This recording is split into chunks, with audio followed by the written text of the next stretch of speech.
After accepting 5 taels of silver from the Hong family, I was married off as a farmer's wife. My husband was often stationed at the front lines. In the few years of our marriage, the days we actually spent together didn't add up to even 2 months. Later, he became a highly decorated general. Only then did I learn that the adjutant who accompanied him day and night was, in fact, a woman. When the Hong family's matchmaker came to propose, the tea leaves in her cup hadn't even settled at the bottom before my father drove her out. Marriages have always been about matching status. I studied and took the civil exams. We're a decent, respectable family. My daughters are talented in music, chess, calligraphy, and painting. And you bring a tenant farmer to my door? How is that kindness? You're clearly here to humiliate me. My father, a licentiate, was the only private tutor within 100 li. His students paid well. In addition to the monthly rice allowance granted by the state, we had food to eat and a bit of wealth saved up. I was raised on poetry and books, and I was skilled at embroidery and needlework. The Hong family had farmed for 3 generations, making a living off the land. Naturally, father looked down on them. For a dowry of 500 taels, he was planning to marry me off as a concubine to old Master Lu from the county. In our times, children's marriages followed the will of their parents. I should have had no complaints. But once a girl became a concubine to some local gentry, she'd no longer be seen as a person, just a plaything. Just last month, I heard that old Lu traded one of his favorite concubines for a famous calligraphy scroll at the pawn shop. That girl was only 17. He bought her from a music house to serve him barely 3 months ago. Now, she's not even worth an object. When the matchmaker first came, I'd allowed myself a glimmer of hope. But the moment I heard who it was about, I was shocked and uneasy. Old Hong had sent word that it was his youngest son, Hong Sanling, who was 2 years older than me. The first time I met him, I was 7. He often hid behind the wall of my father's school to listen in. Seeing how diligent he was, I brought him a few books. But he misunderstood, thinking I was there to make him pay tuition, and hurled a rock at me. It grazed my forehead and drew blood, almost left a scar. The next time I saw him, he was skinning a snake without flinching. His black eyes were sharp and unreadable. His stare made my back go cold. To this day, I can't forget that look in his eyes. He roasted the snake meat and handed it to me, asking, "Want some?" It bit you, you bite it back. Call it revenge. I was scared to death, trembling all over and too afraid to even open my eyes. He only let out a scornful snort, full of disdain. But Hong Sanlang and I had been betrothed as children. When the matchmaker came back a second time, old Hong came too, bringing a keepsake for my grandfather. Father refused, ignoring old Hong's pleading. He insisted the engagement meant nothing. Marriage is determined by fate, not by us. Why not ask the kitchen god to decide for Hong Sanlang and Miss Zhu? The matchmaker, disgusted by my father's attitude, suggested seeking divine guidance. And so, the registry papers with my and Hong Sanlang's birth dates were placed under the incense burner on our kitchen altar, where the kitchen god resided, for 3 days. If any ill omen occurred during those 3 days, the engagement would be called off. Father agreed to the bet because he had plenty of ways to make the Hong family give up. If all else failed, Zhu Yan could just break a bowl, and that'd be enough to say the kitchen god disapproved. In short, the Hong family hoping to marry into ours was like hanging a curtain on a wall, no door, no entry. But unexpectedly, the next day, a letter arrived from the county. Father was recommended as a tribute student and granted a spot at the Imperial College. On the 3rd day, the emperor announced an extra round of grace exams. With one good news after another, Father was overjoyed. He accepted the 5-tael betrothal gift from the Hong family, and the engagement was settled just like that. The day before my wedding, my younger brother asked me, "Do you want this?" I didn't know. It felt like since the day I was born, I'd never really made a decision for myself. Father had already arranged everything. From the start, I was a stepping stone for the Zhu family, for Zhu Yan, and for him. Rather than knowing what I wanted, I was clearer about what I didn't want. Even if life would be hard, it was still better to be a wife than a concubine. The Hong family was in a hurry to proceed with the wedding, mainly to bring good fortune to Hong Sanlang's ailing mother. It wasn't until 10 days after the wedding that Hong Sanlang finally showed up. That day, returning from an errand, I saw a soldier standing in the courtyard, dressed in armor and heavy military boots. I was so startled I couldn't move a step. He stood tall and lean, easily over 6 feet. Though not particularly bulky, he gave off the impression that he could wrestle an ox to the ground.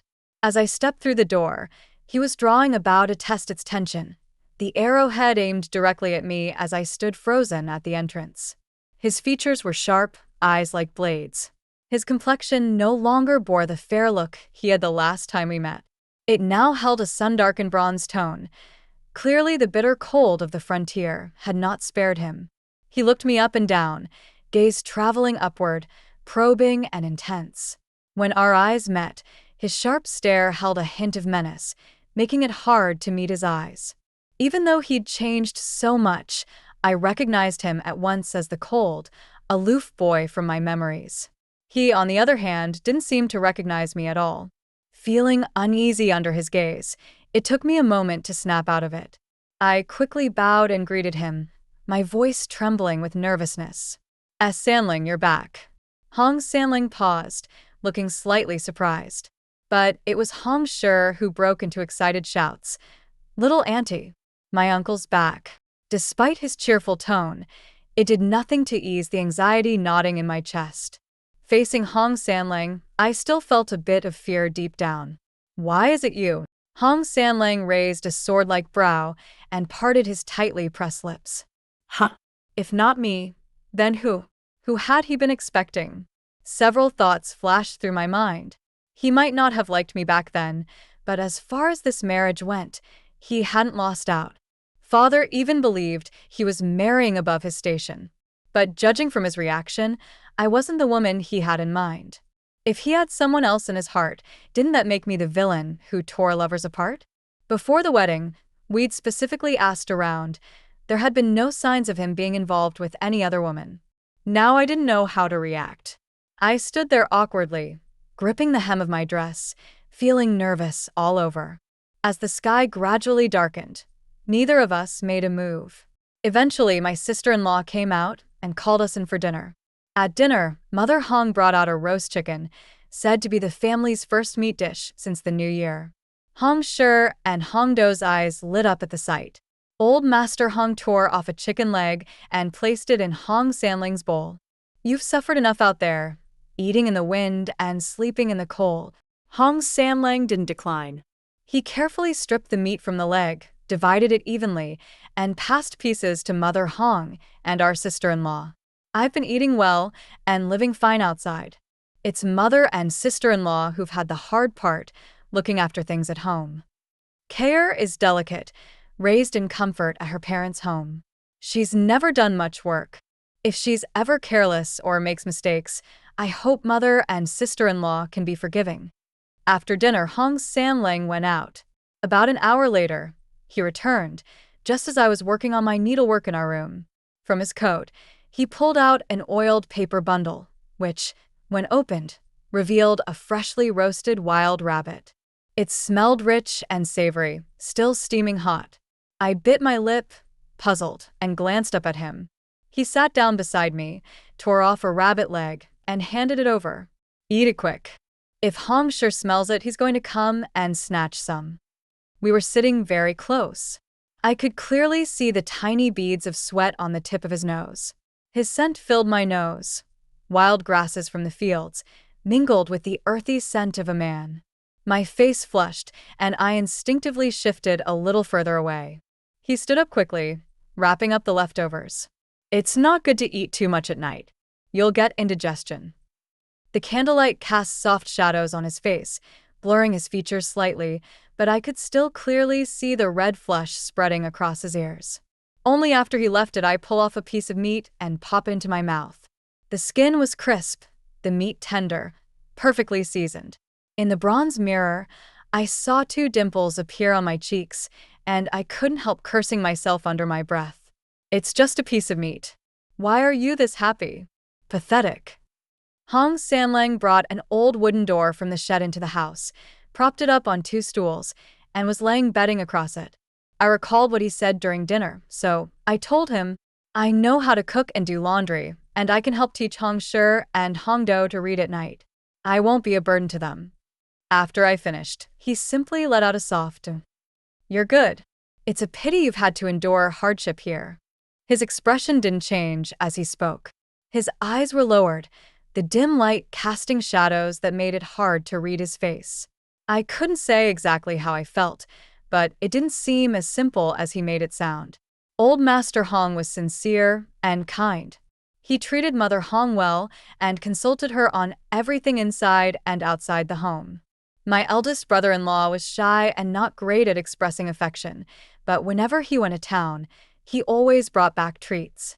Most were pastries that my sister-in-law liked, and when he earned extra money, he would buy her a silk flower. What touched me most was that they never looked down on me for being clumsy.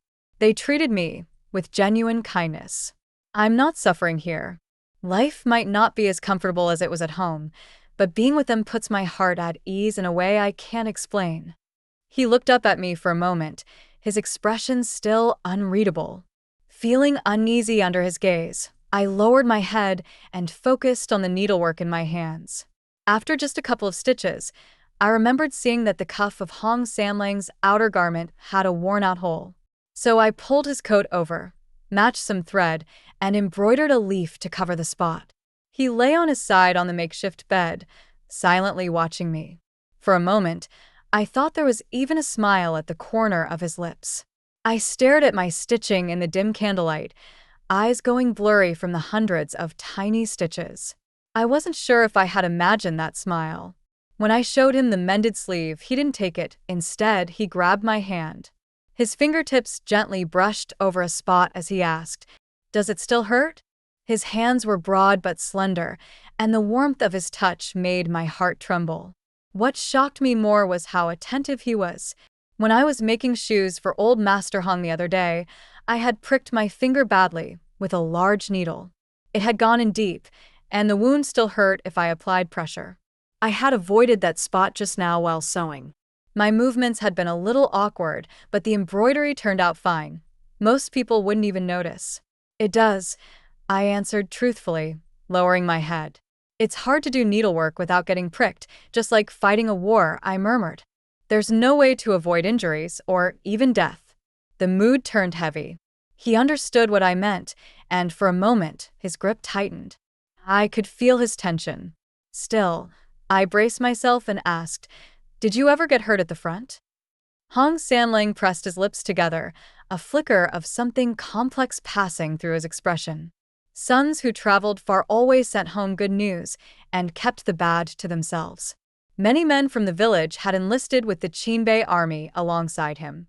When the fighting at the border was most intense, letters from that region hadn't arrived for months. Whenever families saw beggars from the north passing through the market, they would chase them down, hoping for any news. What those men told us about the war was often more brutal and more accurate than the government reports. One of his older brothers had been crippled. Another had died. Hong Sanlang's Adam's apple bobbed slightly. He opened his mouth but only managed to say in a low voice, "Never." Hearing that, I finally felt the knot in my stomach ease. After we blew out the candle, I couldn't sleep knowing someone else was in the room. I stared at the ceiling in the dark, too afraid to move, worried about disturbing him. Only after midnight, when I heard his steady breathing, did I finally start to feel sleepy.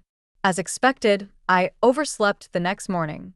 Back home, whenever I slept in, Father would always scold Mother for failing to raise me properly. But Mother Hong never said a word. Still, I had really slept in today. When I opened the door, the sun was already approaching noon. In the kitchen, Mother Hong was making lunch. When she saw me come in, she took 2 still warm boiled eggs from the pot.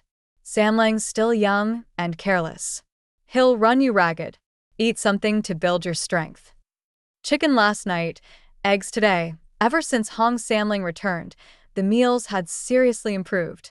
I took the eggs happily and went off to find Hong Shi and Hong Do. They were still growing, and some extra nourishment would do them good. When I got there, I saw Hong Sanlang helping them weed the vegetable garden out back. At the edge of the field was a bamboo basket, covered with a cloth. I waved the eggs in the air and called out to them from afar. But Hong sure didn't move. His eyes were locked onto the basket as he smacked his lips. "There's braised pork in there. Who'd want eggs?" The pork glistened with a caramel glaze, steam rising off it. It smelled so good I couldn't help but swallow hard. I was just about to ask where it came from when I saw Cui Lu, the village head's daughter, approaching with a jug of wine in her arms. "Sanling, you've been working all morning. Take a break and have something to eat," she said sweetly. My heart sank as I remembered the way Hong Sanlang had reacted to seeing me yesterday. Quietly, I lowered the eggs. "The night before my wedding, Mother told me, 1,000 pieces of gold can't buy 2 hearts in harmony. I once made a wish under the moon.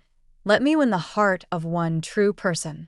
But now, it seemed that wish wouldn't come true. Cui Lu called out again, but Hong Sanlang didn't respond. Next to him, Hong Shi tugged anxiously at his sleeve. It was clear that Hong Do and I were out of place here, so I took her hand and turned to leave, only to hear him call out, "Weren't you bringing something to eat?" A large hand stretched out in front of me. I looked down at the eggs in my hand, then at Hong Sanlang's outstretched palm, and obediently handed them over. He closed his fist. With one swift knock of his knuckles, the shell cracked. He peeled the egg and handed it back to me, then split the second one in half. One half he gave to Hong Do, the other he popped into his mouth. After finishing, he went right back to work, completely ignoring Cui Lu, who was still standing there in the field waiting for him. Something didn't feel right. I glanced up at Hong Sanlang, only to find he was already staring at me. His eyes were burning, almost like they could shoot fire, and it left me feeling flustered and at a loss. The rabbit I was raising at home was about to give birth, and I needed to be there to watch over her. Mother Hong agreed and told Hong Sanlang to go with me. He was helping old Master Hong install a stone mill in the yard. At first, he was startled, then lowered his head to glance at the mud-spotted cuffs of his pants. After a day of labor, they were stained with several patches of dirt. Without even lifting his head, he said, "Give me a moment." Watching him lift and set down a millstone that weighed over 100 jin as if it were nothing, I was suddenly reminded of how he had once snapped a snake's neck with a flick of his fingers. If he even so much as pinched my newborn rabbits, their little necks would probably snap instantly. Just the thought of that made a cold sweat break out down my back, so I quickly said, "No need to trouble you. I can go back on my own." I hadn't told anyone in the Hong family about Father moving the whole family to the capital for the imperial exams. Father had said, "Zhu Keir, from the moment you entered the Hong family's door, you are no longer of the Zhu clan or its 3 kin branches. You shall no longer share in our fortunes or bear our misfortunes. You should just focus on being the proper wife of Hong Sanlang and stop bothering Zhu Yan. A sister who never considers his feelings isn't worthy of his protection." This year's autumn harvest wouldn't be good. Every household was worried about getting through the next year. There wasn't much gossip going around, so the Hong family didn't know about this. Besides, even if he went, he couldn't help. The rabbit pen was full of droppings. It didn't smell great.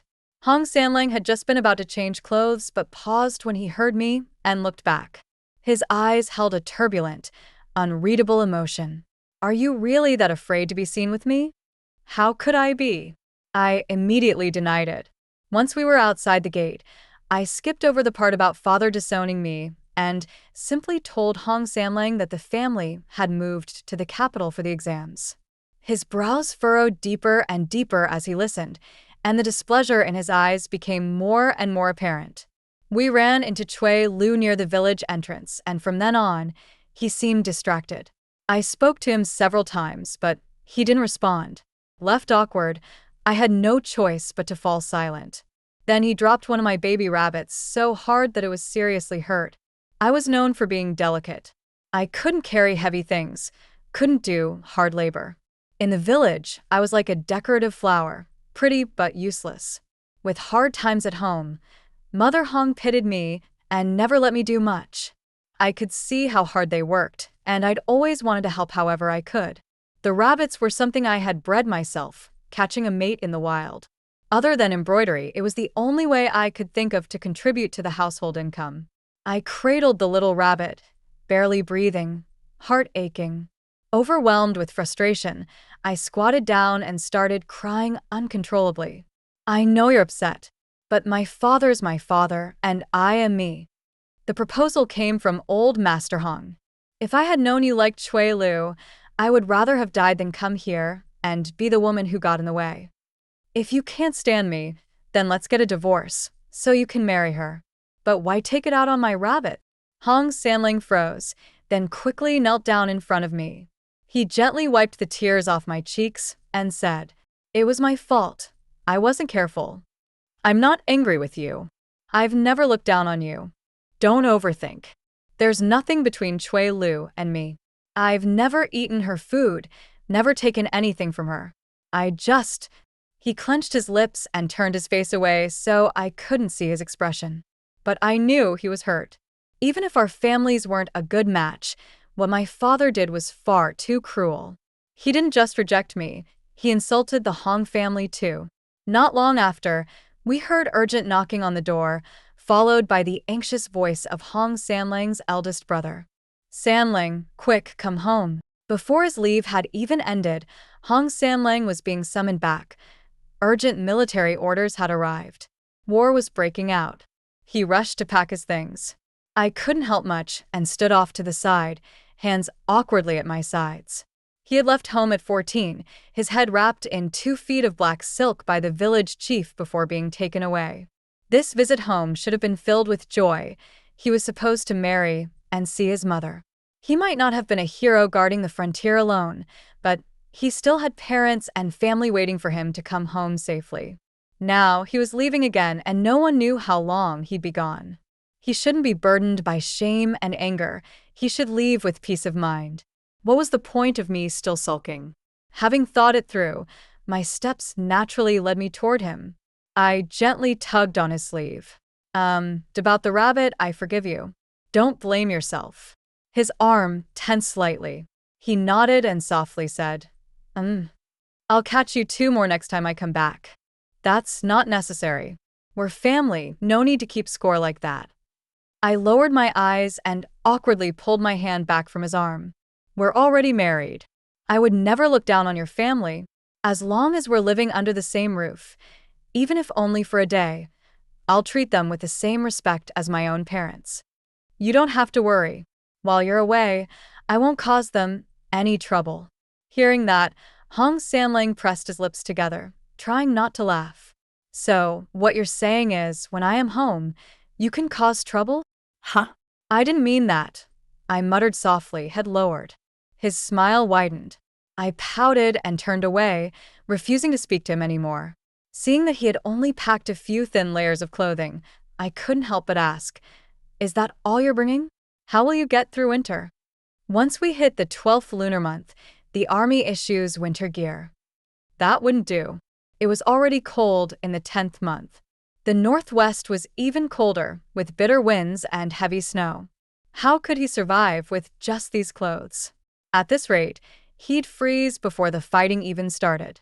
I pushed aside my shyness, opened the cabinet, and took out a padded vest and knee warmers I had made earlier, along with a pair of rabbit fur boots hidden under the bed.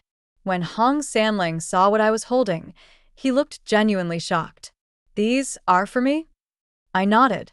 "Rabbit skins are small. It took several to stitch this together. I used the size of your clothes at home to make it. The boots are lined with fur, thicker than the ones the army issues. The rabbit fur is water-resistant, so when you're marching through rain and snow, it won't be as hard on your feet." I rambled on, worried he might be annoyed, but he wasn't. His calmness reassured me. Then I brought out a wide-mouthed jar from under the table. "This is osmanthus sugar I made myself.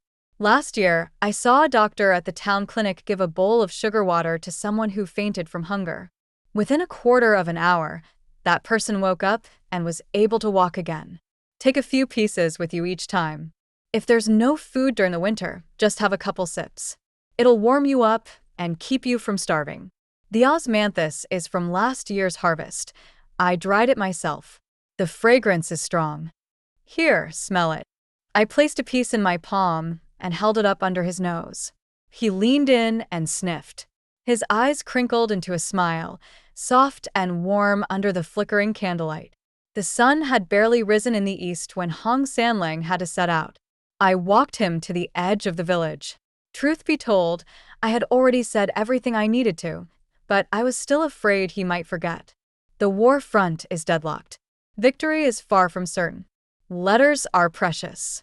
If you get the chance, be sure to send word home. All right. Our household is self-sufficient now. There's no need to send your monthly salary home. Keep it for your own needs. When things get urgent, the official couriers rarely carry messages for regular soldiers. Spend a bit of silver to hire a private courier if you need to.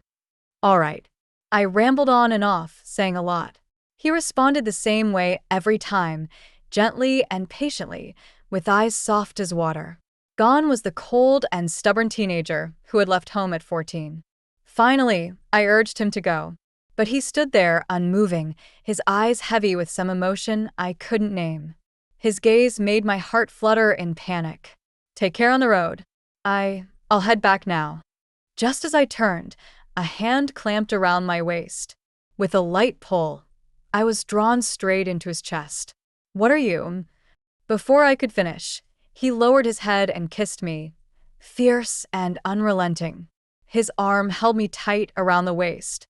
I couldn't break free, my heart pounding wildly, as if it might burst out of my chest.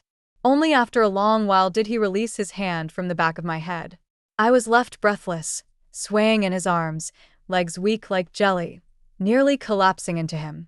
He leaned down, his warm lips brushing against my ear as he whispered, "I've never touched another woman. You're the first. If I ever make you angry in the future, scold me, hit me, but never mention divorce again. Be good and wait for me at home." His voice was hoarse, low, and irresistible. After that dizzying kiss, my mind was a buzzing blank, and I simply nodded, dazed. Okay. He smiled in satisfaction and gave me another deep kiss. A lady must keep her word. My face burned as he held me. I buried my face against his chest, too embarrassed to look up. After a moment, I managed to mumble, "You better go, or you'll be late and punished." Before leaving, he pulled a wooden hairpin from his coat, shaped like a plum blossom, carved from peach wood. "I carved this myself. It's not worth much. When I learn other styles, I'll make you a better one." I looked at the piece in my hand. The head of the pin was smooth, the lines of the petals delicate and precise, each one carefully stained with red. There wasn't a single blotch or smudge. The craftsmanship showed how much heart he'd put into it. "It's beautiful.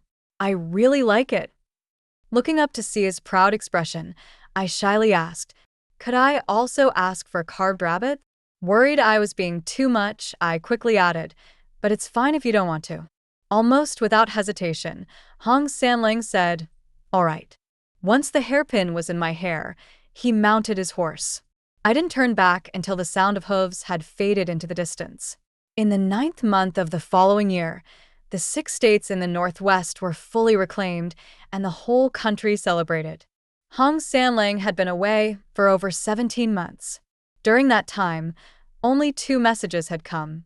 Both simply read, "I'm well. Don't worry." The second one came with a pouch of silver.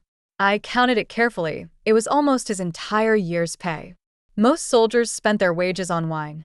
Standing guard in the bitter cold, the liquor helped loosen their muscles and stay alive.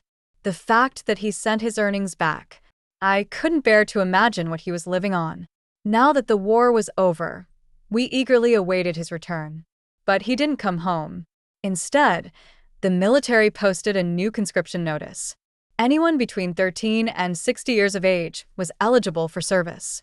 13, before a boy had even gone through his coming-of-age ceremony. They were sending children to the battlefield. It was unheard of. Even worse, last year, many of the Qinbei Army's retired veterans never made it home. Word was they were being kept in the Northwest to farm the land. Some said the emperor wanted to seize the momentum and expand the borders all at once. Recruitment posters appeared every month, while soldiers' wages got lower and lower. Eventually, it became one man per household. Any family that failed to send a soldier would be fined 5 taels of silver. A single 5 tael payment. Maybe the family could scrape it together. But repeated fines of 5 taels? Who could endure that? Boys of 12, elderly men over 60. All were given weapons and sent to the northwest. On the main roads, cries and wails often pierced the sky. I couldn't rest easy. Every month, I sent a letter to the northwest. Each one only a few lines, like pebbles thrown into the sea. No replies ever came. 6 months passed. Beggars started appearing in town. Our household, which could barely keep food on the table, was now considered well off. As more and more refugees flooded in from the north, I began writing to Hong Sanling twice a month. Until one day, a rumor swept the streets. The Qinbei army had been nearly wiped out after crossing into the Western territories. Old Master Hong collapsed on the spot from shock, and within a month, he passed away. I cried while writing yet another letter to Hong Sanling. I am anxious and miss you. Please come home. To my surprise, this time a reply came. For short words, home in 100 days. I cried and laughed at the same time. Sure enough, the day before winter began, Hong Sanling returned, just like he had left, alone, with one horse. Only now, his skin was darker, his gaze sharper. He radiated a quiet, commanding force. Just standing there, he looked like a different man. I stood frozen, barely able to believe it. Care, he called softly, voice gentle, tinged with a smile. I answered, nervous as could be. He walked up and pulled me into his arms. I'm back. Only then did it feel real. The warmth of his breath against my ear couldn't have been a dream. Buried in his chest, I burst into tears, crying and pounding his shoulder. Did you get hurt? Do you even have a heart? 2 years and only 3 letters. Whoa, if you still hadn't come back, I would have left and married someone else. He held my shoulders and kissed the tears from my eyes. Softly, he soothed me. No, I wasn't hurt. Don't cry. If your eyes swell up, they won't be pretty anymore. I didn't believe him. Through sniffles, I looked him over. And that's when I saw it. His armor was no longer bronze. He was wearing silver. Hong Sanling went to his father's grave to kneel and pay his respects. With a poor harvest this year and all able-bodied men conscripted, thousands of fertile fields had turned into wastelands. He knelt there with his back straight as a rod, eyes rimmed with red, grief clouding his entire face. I went over and gently embraced him. He buried his head in my chest, shoulders trembling uncontrollably. I softly patted his back in comfort. You still have me, us. The world is harsh, every step hard to take. But wherever the road leads, I'll walk it with you. When we returned, a crowd had gathered outside the house. They'd heard that Sanling was back and had come to ask about their loved ones. He had returned with a stack of letters. To those whose family members were still alive, he delivered them one by one. One household had only a 60-year-old mother and a daughter-in-law on the verge of childbirth, her husband already buried in a foreign land. Hong Sanling and I left all the silver we had with us, hoping mother and child would make it through safely and the elderly woman would at least have a grandchild to remember her son by. By the time all the letters were delivered, half a month had passed. There were still so many things left unsaid, but Sanling had to return to his post. That night, we lay in separate beds, each lost in our own thoughts. Even little Hong sure had noticed something. He looked up at me and asked, "Auntie, is my uncle seeing another auntie outside? Someone as grumpy as him? Who would want to? But you married him, and Annie Chui Lu next door wants to marry him too. What makes you so sure she doesn't?" I looked at him, smiling gently. After dinner, copy today's Analects 10 times. What? Mom. Auntie's punishing me again. The winter night was thick and still, the world quiet and hushed. I could hear him turning over in bed, followed by a faint sigh. Sanlang, I can't sleep. Tell me about the front lines. He turned to face me and began to speak slowly. His Majesty had great ambition, but expanding territory was no easy feat. 30,000 troops from the Qinbei army marched into the western border. First, a wave fell due to water and soil incompatibility. Then, the enemy threw corpses of diseased cattle and sheep into the rivers they drank from. Nearly 10,000 caught the plague. Hong Sanlang captured an enemy shaman and obtained a cure under severe torture. During that time, he also executed a pregnant spy from the enemy nation. Children are innocent, yet before she died, the woman begged and pleaded, asking only to deliver her child before accepting her fate. But Sanlang said, "Raise a tiger, suffer the consequences," and plunged a sword into her chest. If someone hadn't trusted a pregnant woman, dozens of soldiers wouldn't have been poisoned to death. He didn't even trust the remedy the shaman gave. He drank the tainted water himself and tested the medicine before giving it to the others. The plague worked like poison, not an instant death, but a slow torment, as if worms were gnawing at your bones. People said Hong Sanlang was ruthless to his enemies, but even more so to himself. They marched over 1,000 miles from the border. Logistics failed. Morale crumbled before the first real battle had even begun. At a critical moment, a young commander revealed a golden insignia and imperial seal. He was none other than the 7th Prince, Lord Yen, who had joined the army to escape the toxic politics of court and hone himself through war. With the prince fighting alongside them, the soldiers found new resolve. They broke through enemy lines, and by the time they made it back to camp, only a little over 2,000 remained. This time, Hong Sanlang had returned for 2 reasons. 1. At the command of Lord Yen, to deliver comfort to the families of soldiers who had died with no one to bury them. 2. To pay his respects at his father's grave. "What about me?" I asked. "In those moments between life and death, did you think of me at all?" My voice trembled uncontrollably, edged with sobs.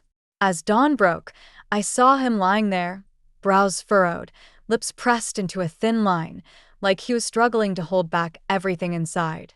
Since the start of this year, the camp hasn't received a single coin of salary. In Qinan, many starved to death. When the enemy came, the city's commander said, "We defend the nation to protect our wives and children. If we want to survive, we must first be willing to die." The husband of that woman due to give birth, I knew him. Before he took his final breath, he said he wished he'd never married. He felt he'd only brought suffering to his wife and unborn child. What? I shot upright, furious. What kind of nonsense is that? If you know your family's waiting at home, then you grit your teeth and claw your way back, no matter what. If you can't, then whether you're in the underworld or in the heavens, you will watch over them and make sure they're safe. You are not her. How do you know whether that, to her, is a blessing or a curse? The next day, I still received a letter of separation from Hong Sanlang. He gently brushed a finger against my swollen lips and said, "This time, I'm not returning to the Qinbei camp. The road ahead is dangerous. Whether it brings fortune or disaster, I want to leave you with a way out." I struggled to punch him, but he caught my wrists and pulled me tightly into his arms. Furious, I kicked him with all my might. "Hong Sanlang, if you're so eager to die out there, then just watch. Within 7 days, I'll bring another man to your grave and burn incense." But he only held me down and kissed me again, forcefully and domineering. 2 years apart, and care's gotten feisty, he chuckled.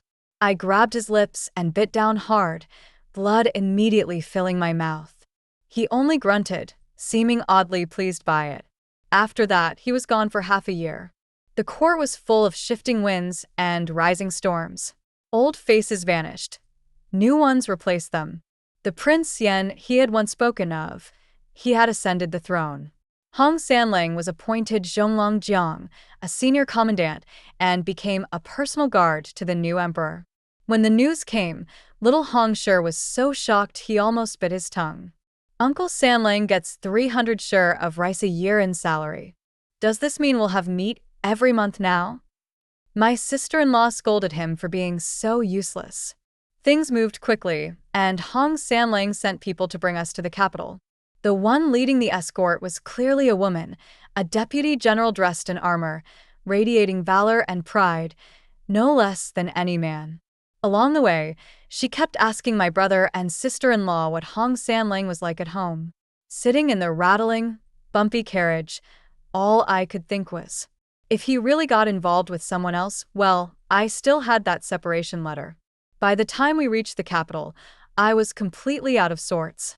Mother Hung noticed and quietly took my hand. Sanlang is not a foolish man, she comforted. We had always spent more time apart than together, facing a woman who accompanied him day and night. If he truly developed feelings for her, I didn't have the confidence to hold him back. After settling in, Hong Sanlang still hadn't shown up. I followed the address from Zhu Yan's last letter and went looking for him and my mother. When I arrived, the place had already been sealed off. After asking around, I learned that father had passed the imperial exams, but had taken the wrong patron as his teacher. He was dragged into the fight for the throne and was now in prison. Zhu Yan and mother had been demoted to slave status and were struggling to survive in the capital. Crying, I went to the palace gates to wait for Hong Sanlang after his duties. I stood there for 2 hours, but he never appeared. Instead, I ran into the deputy general, now back in women's clothes. When palace staff bowed to her, they addressed her as Princess Xiaoyan. Princess Xiaoyan brought me to the Empress Dowager's palace to wait for Hong Sanling. General Hong said he's unmarried, she said, but Hong sure called you little auntie. Were you a child bride raised by the Hong family? Her words made my entire body freeze. The Empress Dowager gave a kind smile. Don't be afraid. Just speak honestly. Xiaoyan and Yiji have shared life and death. Their bond runs deep. She's not the jealous type. If you become a concubine later, she will never mistreat you. Yitzi? Hong Yiji. A wild goose aspires to soar through the clouds. Such ambition is not easily achieved. You're called Honghu. Why not take the courtesy name Yiji? That was something I'd said to him when we were children, after I'd been bitten by a snake, and he laughed at how timid I was. So outside, he called himself Hong Yiji. Swallows and wild geese were never meant to fly the same skies. A sharp ache spread through my chest, and tears spilled uncontrollably. This commoner responds to the Empress Dowager. I was not a child bride. I'm a discarded wife. Sanlang and I divorced long ago. I came to the capital to look for my family. Once I find them, I'll leave the Hong estate on my own. On one side was a princess and the Empress Dowager. On the other, my family, now lowly convicts. As a boy, Hong Sanlang had left home for a single mouthful of rice. He had clawed his way up, risking everything to reach where he was now. If anyone found out he had once married a woman like me, he would become a laughingstock across the entire capital. I politely declined Princess Xiaoyan's offer to help find my family. Instead, I accepted the Empress Dowager's 100 taels of silver as a settlement and left without saying goodbye to the Hong household. I went to look for Zhu Yan and my mother. Mother was old, Zhu Yan was still young, but some were still willing to take them in. I paid 50 taels to redeem their household registration and freedom papers. I rented a small courtyard in the city where we could stay and wait for news of father. Zhu Yan refused to attend private school, so I found him a job as an assistant at a bookshop instead. Lately, there had been many officers patrolling the streets, yamen runners, city patrols, even a few golden-armored imperial guards. It looked like they were searching for someone. Brothels and music houses were being inspected. Perhaps they were hunting a court criminal with a loose reputation. I never cared for such noise. I stayed home, kept quiet, and barely went out. Mother asked why I had come to the capital. I only told her life at the Hong family was no longer bearable. She had been father's only woman, yet only a concubine, never given the dignity or respect of a wife. Even after all these years, father never made her official. Now, her heart belonged only to me and Zhu Yan. When it came to Hong Sanling, she saw I didn't want to speak and stopped asking. One day, Zhu Yan came home and said he'd run into a young noble on the street. Dressed in fine clothes but acting like a country bumpkin, the boy had dropped a pastry, picked it up, and stuffed it into his mouth. Immediately, I thought of Hong Shi, always refusing to waste food. It had been over half a month since I'd left the Hong household. I didn't know how they were doing, whether they'd had any meat to eat. Then again, with Hong Samling around, how could they be doing badly? A few days later, the streets grew quieter. I took the handkerchiefs I'd been saving and exchanged them for some silver at a shop. With that money, I went to Hixingzhai and bought the pastries Zhu Yan had been eyeing. He'd said the noble boy had eaten one off the ground, but I knew he'd just waited until no one was watching and picked it up himself. When I found them, he and Mother were eating someone else's leftovers. Only after going hungry did one learn how hard-earned each grain truly was. Before I reached the bookshop, I saw Zhu Yan from afar, locked in a scuffle with another boy. They looked about the same age, but I recognized the brocade robe the other boy was wearing. It sold for 5 taels at the clothing shop. He even had house servants with him, clearly a child from a wealthy family. Afraid Zhu Yan would cause trouble, I ran over. Only then did I see he was fighting with Hong Shi. Hong Shi saw me too. He let out a wail, tossed Zhu Yan aside, and ran straight at me, hugging my waist and refusing to let go. Somebody, go get Uncle. I found Auntie. I found her. Whoa. Auntie, please come home. Uncle is getting beaten to death by Grandpa. The servants heard him and all rushed forward, surrounding me and Hong Shi. The crowd thickened. Even some sword-wielding Yamen officers came by. Zhu Yan was so scared he sat down and started crying. I tried calming Hong Shi and then Zhu Yan, but both of them just sat on the ground wailing. At night, they'd probably draw in a pack of wolves. Before long, I heard the thundering sound of hooves. The crowd parted, clearing a path. Hong Samlang stumbled off his horse, almost falling. He had lost weight. Though a young general, he looked pale and sickly. His brows were furrowed, eyes bloodshot and locked tightly on me. His lips trembled for a long moment, then finally, he let out a breath like a weight had been lifted, full of helplessness. "These past days, where have you been?" he said. "You made me search everywhere." I had already accepted silver from the Empress Dowager. I didn't want to be entangled with him any further, nor did I want to cause him any trouble. But Zhu Yan, that spineless boy, was bribed by just a few words from Hong Sanlang and ran off with Hong Shi to report to Mother Hong that I was safe. I was carried by Hong Sanlang, headed back toward the Hong residence. It was my first time riding a horse. I curled up sideways in the saddle, clutching his collar with all my strength, afraid of falling. I shut my eyes tightly, not daring to look down. His low, husky voice brushed my ear. "It's been half a year. Did you miss me?" I gave a muffled shake of the head. No. He let out a deep laugh. "Ungrateful little thing." Then he lowered his head and buried his nose at the crook of my neck, breathing in deeply, savoring my scent, as though he couldn't get enough. In broad daylight, with people all around, he had no shame. I was so embarrassed I couldn't even lift my head. Mother Hong was ill, angry enough to fall sick. The day I left, someone from the palace arrived with a decree from the Empress Dowager, bestowing a marriage. Mother Hong knelt in the courtyard with Hong Dalong and his wife, refusing to accept it. When Hong Sanling returned, before he could even explain, his elder brother beat him with dozens of lashes. He grit his teeth and took the punishment in silence, never crying out, only asking, "Where's Care?" When he learned I had left home with the divorce letter, he collapsed from rage and spat blood on the spot. Every day afterward, he led people through the city searching for me, afraid I'd gotten lost, terrified I'd been harmed. Someone suggested I might have been trafficked into a brothel, and he proceeded to turn over every pleasure house in the capital. Half a month passed before he finally collapsed from exhaustion. I looked at him, my heart aching. "Does it still hurt?" He smiled and shook his head, utterly unfazed. "Mother misses you. Stay and talk with her for a while." My sister-in-law grabbed my wrist and dragged me into Mother Hong's room.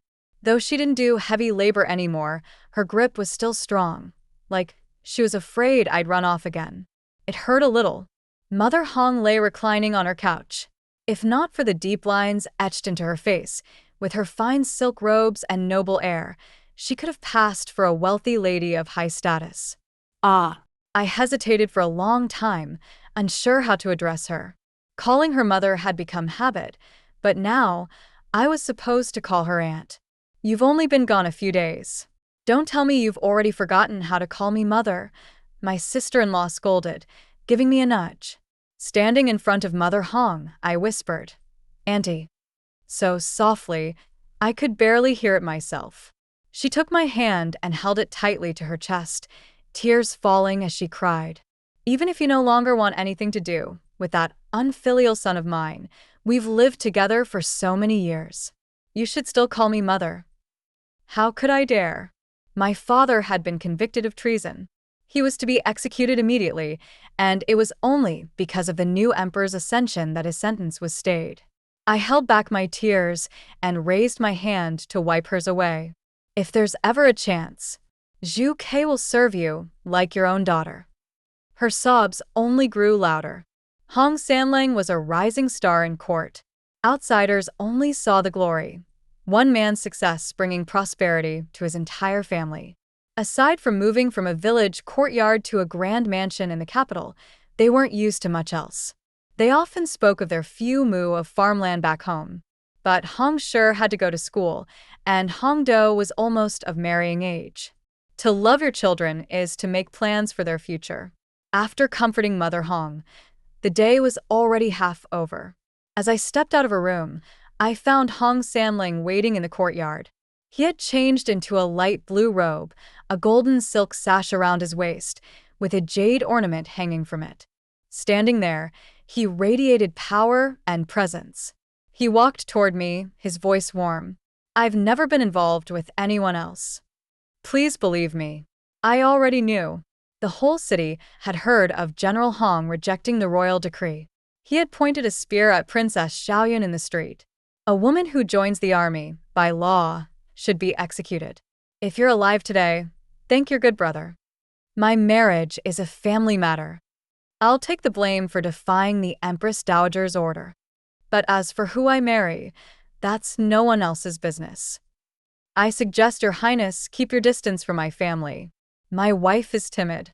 If you frighten her, you'll be the one who can't afford it. Naturally, the princess's dear brother had given him another round of beatings for that. I couldn't help but look at him again. I hadn't noticed on the street earlier, but now I saw the collar of his inner shirt stained red with blood. He turned slightly, and I saw it clearly. I bit my lip, heart aching. Tears threatened to rise again, but I turned my head so he wouldn't see. "You should go change the dressing," I said quietly. "If that wound gets infected, you'll come down with a fever." "What do I have to do for you to believe me?" He blocked my path, relentless. I took a deep breath. "General Hong, we're already divorced. We went our separate ways. We have nothing more to do with each other. Whomever you like, whichever lady you desire, it's none of my concern." His hand tightened on my shoulder. His jaw clenched. He was clearly furious. "Say that again." I said nothing. He shoved me against the wall, turned my face toward him, forced me to meet his gaze. "Zhu Ke, answer me." My fingernails dug into my palms as I tried to steady my voice. "You know the truth as well as I do. We've spent less than 2 months together. There wasn't much affection between us. You're no longer the man you were. Even a princess is a good match for you now. Why cling to someone like me?" Heh. He let out a cold laugh. "Not much affection? When I was crawling out of piles of corpses, the only thing I could think about was you. Afraid you'd cry. Afraid no one would take care of you, and you wouldn't survive. So, this is what you really think. Wonderful. You're really something." He released me, jaw tight, and stormed off with a sweep of his sleeve. When I got home, I locked myself in my room with my embroidery. I didn't eat or drink. No matter how much Mother knocked, I refused to open the door. On the 3rd day, the door was kicked open. Hong Sanlang came storming in with a cold expression, two little shadows trailing behind him. I cursed myself. How had I forgotten about Hong Shi and Zhu Yan? He held me in his arms and tipped some wine into my mouth. It was sweet, scented with osmanthus. Almost fooled me, he muttered. So, it's about your father, isn't it? He's just a minor official. He won't drag me down. We're husband and wife. You shutting me out over this. Are you treating me like an outsider? I summoned all my strength and shoved him away. Who's your wife? The rooster I married in the ceremony is still buried in the backyard at home. And now you come talking to me about outsiders? When you wrote that divorce letter, did you think for a second that we were one and the same?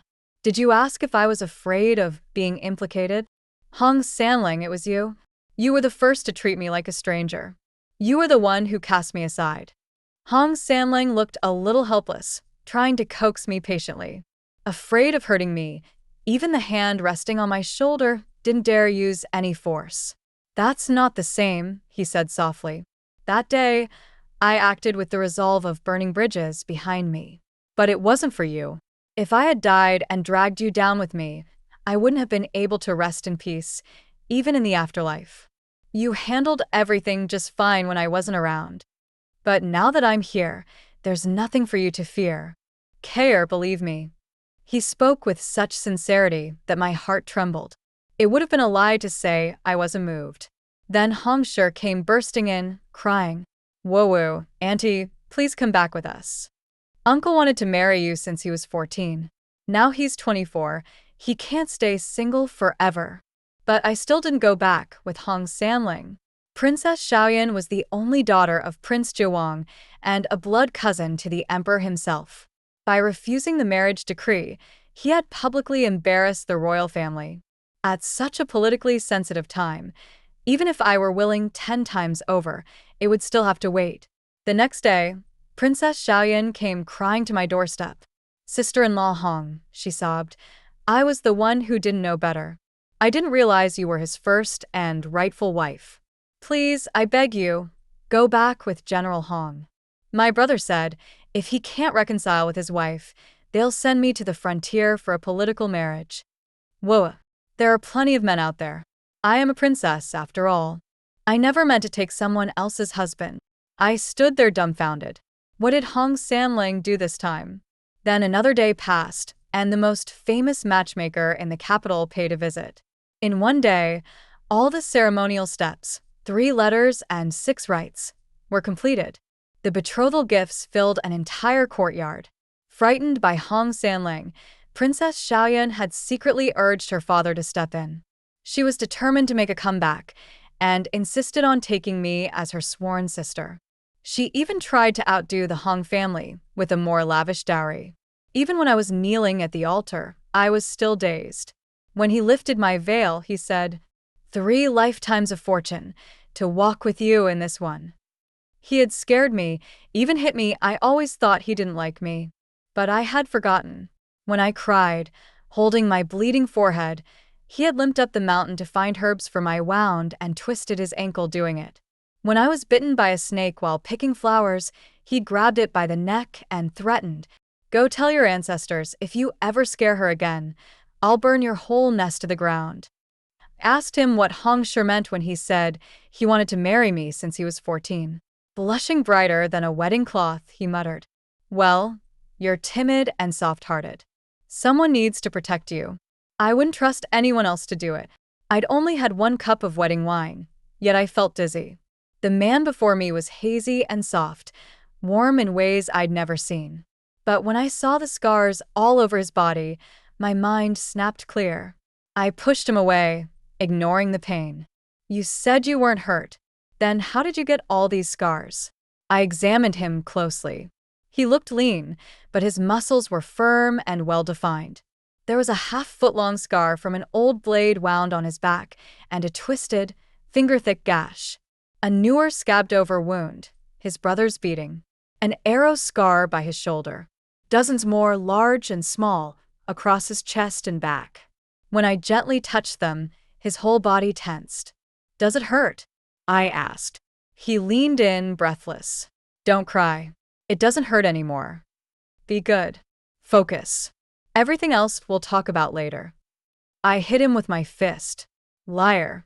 You're a liar. But hitting him was like scratching an itch. He didn't stop, just kept going like a madman. Only then did I understand what Mother Hong meant the day she gave me the eggs. 2 eggs weren't nearly enough. I needed a whole chicken. When the imperial edict came assigning Hong Sanlang to reinforce the northwest front, I was curled up inside vomiting uncontrollably.